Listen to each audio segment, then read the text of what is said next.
So the first question says that the complex number 1 plus iota under root 3 is denoted by u. Express u in the form r cos theta plus iota sine theta. Hence or otherwise find the modulus and argument of u square and u cube.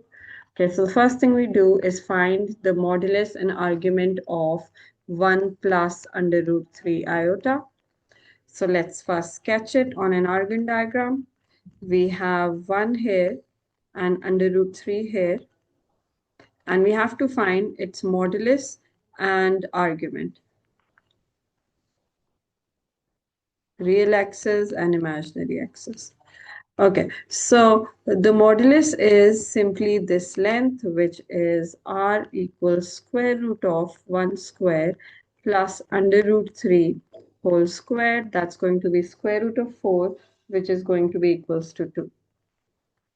So r, or the modulus, is equals to 2. Now for the argument, we just need this angle, which is going to be tan theta equals opposite over adjacent, or tan inverse is equals to opposite, which is under root 3 over adjacent. That gives us 1 by 3 pi. So the argument of u is 1 by 3 pi.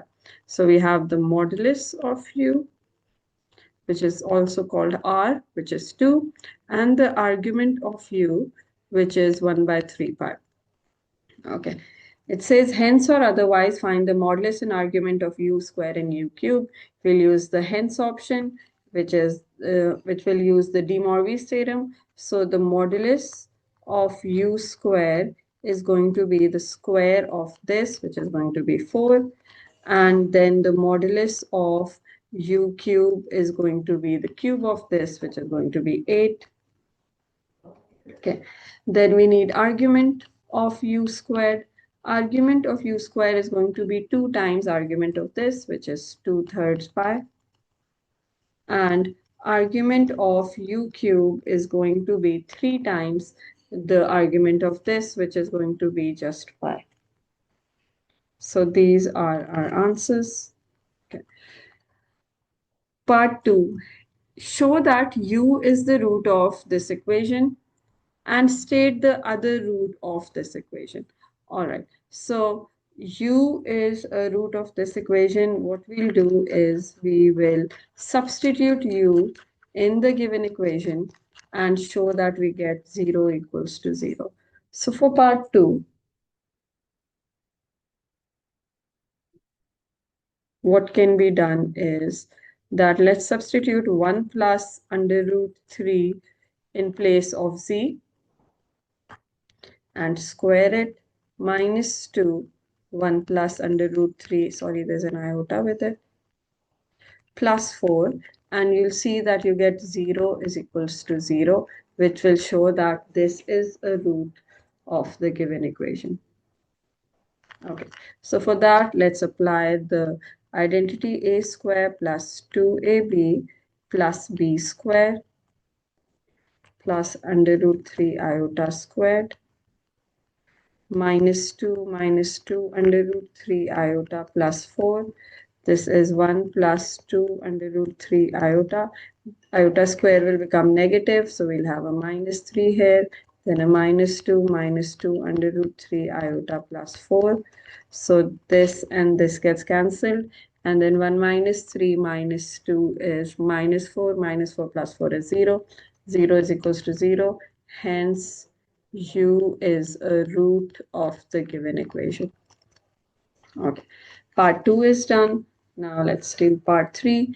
Sketch an Argand diagram showing the points representing the complex number I and u. Shade the region whose points represent the complex number this and this. So let's plot these 2 points on an Argand diagram. So real part, imaginary part.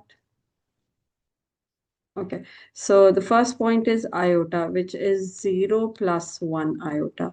So it's just going to be 1 over here. Okay, so that's the first point. Then the second point is u, And what was u? U is 1 plus under root 3 iota. So we could write 1 over here. Try to keep the same scale on x and y axis. So somewhere over here. And under root 3 is, I believe, a value greater than 1. Yeah, it's around 1.7. So this would be 2. So 1.7 or under root 3 would be somewhere over here. So let's mark under root 3 here. And this is the second point. Okay. Next, so we've marked U and we've marked iota on an Argand diagram. Shade the region whose points represent the complex number Z satisfying both these inequalities. Okay, now this is a circle. A circle with a radius of 1 and a center of, it's a circle, radius is 1 and center is O is 0 comma 1 because it has no real part. 0, it's 0 minus iota, so you change these signs, flip the sign of 0, it's still 0, flip the sign of negative 1, it's 1. So it has a center at 0 comma 1, so the center is here and the radius is 1. So let's make a circle with these dimensions.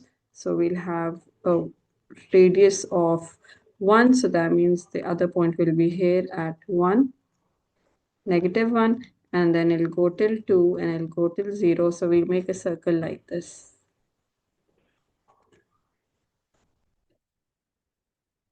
Something like this.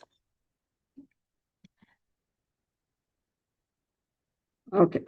Next is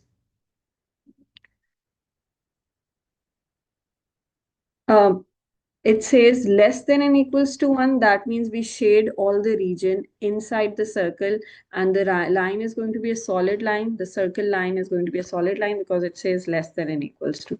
Okay, so before we shade that, there's also another condition given to us, which is argument of z is greater than equals to argument of u.